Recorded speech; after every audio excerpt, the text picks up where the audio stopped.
Alright mense, so ek probeer gewig verloor en so lean as moontlik word en ek gaan nou vir my en my gesin kos maak, so kom saam met my. Voor ons begin, ek drink op 'n oomblik hierdie prickly pear switch. Is basies, ek dink so striks 5, is redelik lekker, ek like dit nogal. Die hoender kook so lank gaar, want ek gaan dit nader in die pan sit om te braai. Die rede hoekom ek die hoender eers gaar kook, is dit maak net baie makliker om dan te braai in die pan, saam met al die speserye in, en dit spaar dan net vir my tyd.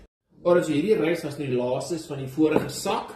Hierdie een het ek net opgemaak. Dit lyk soos min rys, maar die van julle wat al rys gaar gemaak het, sal weet, 'n bietjie rys maak gewoonlik baie rys as dit gaar is.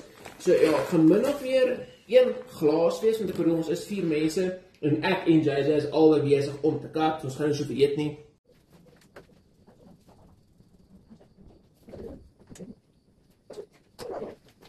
Terwyl die water kook, gaan ek klaar rice spice oor die rys gooi. Hier is kalorie binne, maar aangesien ek so min gaan opgooi, gaan dit nie regtig saak maak nie. Ek bedoel, dis regtig minimaal. Alright, nou gaan ek die rys in die mikrogolf sit tot dit gaar is en dan gaan ons aan met die hoender. Okay, die hoender is basies gaar, ek het dit klaar opgechop en 10 gram se olie ingegooi.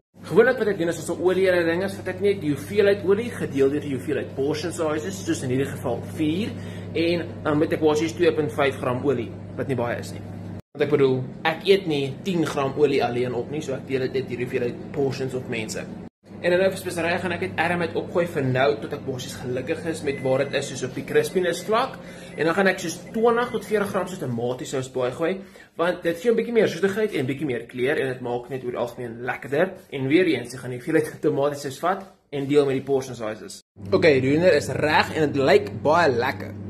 Nou wag ons vir die rys, laat dit basies net klaar maak en kom ek wys julle net gou iets, né? Ek hoop jy kan nog van dit op, maar ek het verskriklik baie gebrand vandag en dit is nie baie lekker nie.